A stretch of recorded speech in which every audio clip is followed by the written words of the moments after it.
camp right. You guys are from the city, Trust obviously. me, we can't find. Not here. Dude. These cats don't know what they're talking Y'all are about. from the city. My parents just went on a 30-day City camping boys. trip in their fifth-wheel RV, which stays plugged in at their house and Yes. it's fully stocked. That's and ready not to go. camping. Yes, it if is. you're in an RV, that is not camping. Yes, it camping is. is in a tent No, with a it sleeping is bag. with 800 thread count Egyptian no, towels. you might They- as well sleep in a hotel. They actually have thanks to me, And call it they have it. vacation. They have a sleep numbered bed. Dude, when in we their come camper. back, I got to tell you the that first sounds experience better. when I took Ben camping. This was the funniest thing that I've ever been through, and if we get back to it and anybody reminds me, I will tell about Ben's first experience. Just go ahead and tell it now. Oh, it before was, we go it to was break. great. So Ben decided that he was going to bring his 300 Egyptian count pillows with him as well. No, 800 thread count. Whatever the hell they 300. were. my golly. So like word had us, it rains a 300. little Are bit you up sleeping there. on newspaper? Well, Ben forgot. I mean, we got a tent for him, and we had his own tent. We all had our own tents, and we had him set up. And he forgot to zip the windows up in the tent. Now, if you've ever seen anybody cry like a little bitch, is when he came home and found his little pillows to be soaked. Now, first of all, who brings the pillows off their bed camping with them? Ben, Ben. And Caleb, I guess, at the same time. really? My camping is. Well, I go camping once a year, and it's in the Appalachian Mountains in the Cherokee National Forest, and it is In a cabin. It's a at five-star Fontana Lodge. Yes, five-star hotel. not it's camping. That's not no, camping. it's like a 3-star hotel. They don't Well, have. that's definitely camping. 3-star They don't. hotel. They don't. That's not They don't camping. have room service. You're definitely roughing it. Yeah. I actually Wait, have they to- don't have no. room service. They don't. No, they don't. Oh my God, that is camping. No, That's here's roughing the it. here's the worst. Here's the worst. The closest parking space is I have to walk upstairs. Oh my God. Yeah. Are you Okay. for real? I'm not joking. You Ben, call that camping? Yes. All right, we're going to break. Seriously, this is horrifying. All right, all you Craniacs, when we get back, the final segment of the show. Yes, we saved all the sex stuff for last, just like usual. So stay with us. Ooh la la. It's about to get even more creepy. Hi, I'm Herschel Cohen. When I moved from the old country to New York and finally to Tampa Bay, it became harder and harder for me to find authentic kosher sandwiches. Finally, I created what I believe is the perfect union between meat and bread. But I realized it was missing something. With the help of my Gentile brother-in-law, Seamus O'Malley, I understood a great brew was the ideal accompaniment to my kosher delight. That's why we created Hebrews. Here, we have the chutzpah to create the glory of America's past in a great meal with a great beer. At Hebrews, we bring together bagels and lox and beers and shamrocks. Oh, the ultimate mix between two separate cultures in one set of taste buds. Along with Seamus's tremendous zeal in the 12-step program, we're able to merge our Judeo-Christian palates. Don't dine where prices make you say, oy vey. Eat at Hebrews, where your wallet will say, okay. Oh.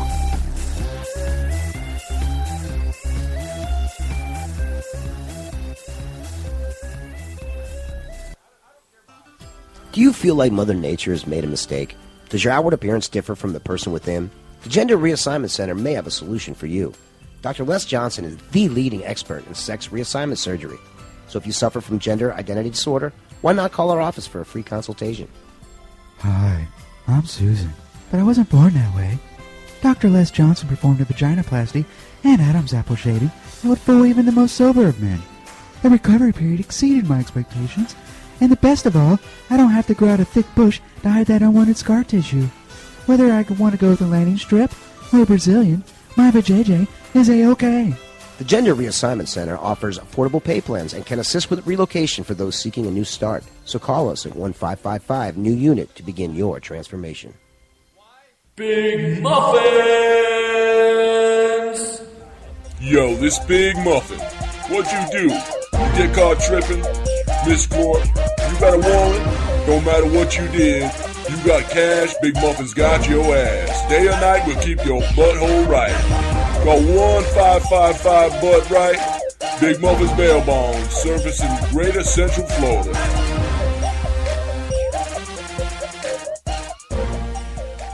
Hey, Harry Carey here. Just because I'm Tor on the Cobb doesn't mean you shouldn't be Tor on the Cranial Emission Show with Ben Charles, Miguel Hito, and the Reverend Joey T. And what's Tor on the Cobb, you might ask?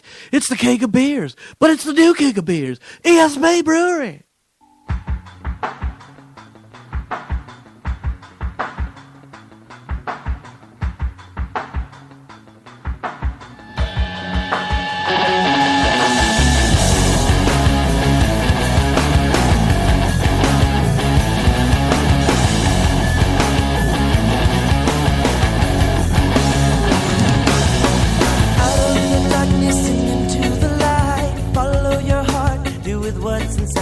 It's the Cranial Mission Show. Ben Charles, the C Squared, Caleb Crispy, and the Reverend Joey T, all hanging out here to entertain you and hopefully amuse at the Lions Den, Ybor City, Tampa, Florida, the Ybor Meta Triangle, we call it. And we broadcast from a fantastic bar here where cigars, hey, all of them that you could possibly want are here. Great craft beer and a fantastic staff that goes out of their way to be very hospitable as the lovely Leah brings me a drink. They go out of their way to be kind of sexy, too. Have you Oh, noticed yeah. that, dude? I don't think they have to go out of their way for it. No, It I just don't comes think they do at natural. all. Yeah. But I was joking with, well, I wasn't. One of the other guys up here was joking with Leah during one of the breaks. She came back in with a pizza. And I said, oh, is that one of those $30 pizzas from down the road? And the guy from behind the other guy at the bar said, I bet she didn't pay anything for that pizza. Yeah, I doubt it. I said, yeah, she probably didn't. Not with that outfit. I doubt it. No. No, I'd have gave it to her free. I'd have been like, oh, okay, here's your pizza. Good night. Yeah, you couldn't even Thank speak you for the tip. Yeah, you're not even speaking in full sentences with that outfit. You want to be a part of the show, you want to call in, you can do it, by the Do way. it. Last segment to do so, 813-438-6068. As always, as what's customary tradition with the show, we save all of the sex-related stories for last and all of the trifling-related stories. We've talked in the past, Caleb, about in Asia this phenomena of inviting strangers to weddings for status. To promote the fact that actually paying people, strangers, random people to show up to make it seem like you're more popular than you really are. Well, all of a sudden now here in Florida, there's a couple that's inviting strangers to crash their wedding. Yeah, in Fort Myers, Florida, it's a sheriff's deputy, Paul Johnson, and Shelley Osterhout is his fiance. They're getting married this weekend, actually, at an outdoor shopping plaza, and they met online, and they are promising an unforgettable surprise. They're planning for up to 16,000 people. They've actually posted in the news and on social media that they want everybody to show up, anybody. So they're inviting strangers to actually show up at their wedding and kind of celebrate the day with them. All right, this cop's on the take. How the hell is a cop paying for 16,000 people to come to his wedding, man? I think we should be in an internal I don't know if you investigation. heard me. It's at an outdoor shopping plaza. So they're not providing anything. I don't know if they are or not, but you can't feed 16,000 people, man. No, you can't at all. But I think that'd be kind of cool. You know, you sit there and is there an open bar? You know, it Can't doesn't. be. No way. It doesn't say, and it doesn't speak to the reception. It just says the wedding. So maybe they're just inviting these people out to watch their That's cool. nuptials. I think that'd be kind of neat. Well, there'll probably be close to a couple thousand people there anyway, right? Outdoor shopping mall, I mean. Yeah, and you're going to have a couple thousand people there on hand. But, that's kind of the cool thing is, when planning a wedding, when Password and I were planning ours, we were planning for 150 people and thought, oh, that's plenty of people. And then by the time we narrowed down just family, that was over half. Oh. And then by the time we got to inviting our friends and their significant other or their guest, we ended up having to cut quite a bit of people out that we would like to have invited because you don't realize it until you sit down and start planning that the list is just huge. The amount of people that you have to invite. We both have family from other states. You invite one, you have to invite the whole family. Yeah. You got 8 people plus their spouses. That's 16 people there from each side of the family, plus the local people. We were actually at about 70 people, just family, for our wedding. Well, and then what about the work people? I mean, here's the thing that happens, too, is that when it comes to you've got your personal relationships. Oh, yeah. But you also have your professional relationships. Yeah, a couple good ones usually at work, and right? sometimes it winds up being, because, look, when I got married, I'm sure you. Yeah, I was going to say we had like 200 people at that wedding. I'm sure with your dad and your family's background in the community, and this happened to a good friend of ours, C. Nelly, when he got married. His mom is high up in the business world. We've talked about different community figures who I work with and who are friends with these people. That not only do you have to invite friends and family, but you have to invite some of those people who are big in the community, who are involved, especially if you work in an environment where you interact with some of these people on a daily basis, or your parents interact with them, like in your case, your father being in the commercial real estate world, it's not just your wedding; it becomes a social event and a networking event. That you feel like you have to invite a lot of these people. But you have to pick and choose, and you have to leverage the professional scenario, where certain people where you feel compelled to invite them out of a professional obligation, Well, and versus the people that are not the inner circle of your personal relationships, but the ones that are on the outside. the outer periphery, fringe, yeah. if you Well, will. and the other thing about you got to the, choose between the two. the professional people too, it's almost becomes a strategic play because you're like, okay, yeah. I want to invite this person who's pretty high up in the community Yeah. because they're going to feel more obligated to buy me a nicer gift. Absolutely. Now we're friends. You were at my Yeah. wedding, for God's sakes. We're not So- close? What do you so- mean we're not so- close? So you get that higher monetary gift, but you also get that networking experience that I mean, I would hate to be somebody that was heavily involved in the business community and have a wedding and having to invite some of these people just for sheer networking. Right. Now, if It I get would- married again, first of all, kill me. But if I do, I'm going to Operative word there, if. I'm going to invite the guy that just won $1 million of the Powerball because a psychic told him, Hell yeah. and I'm going to invite the treasure hunter that's missing gold. Oh, yeah. And probably the FPI. Well, yeah. Because they could be haunted. Well, it is haunted. It's You want to find haunted out by, if your old lady's a ghost or not. Now, I had a really good offer Well, one she's time. going to haunt you for the rest of your life. There was so- this girl I dated for a while, and I worked for their mother and stuff like this. Now, I guess at one time she had gotten with her mom and said that she thought we were going to do the nuptial thing, and I really never was a thought in my mind. I never really planned on it, but her mom came to me, Ben, and you'll appreciate this. She offered me. She said, "Look, I don't want to spend a ton of money on this thing, dude.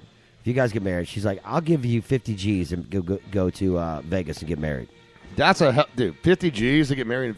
Getting married in Vegas is cheap. Well, no, I know exactly. So the notion that the point wedding, was she when thought- I got married, my wedding cost like $35,000. The notion that you're going to get $50,000 to get married in Vegas. What a where honeymoon would that be, huh? No, I mean it's phenomenal. I was all for it. The significant other at the time really never got abreast of this. She never really actually heard anything about this situation, but I signed a dotted line right away. I was like, yeah, I don't want you to spend a ton of money.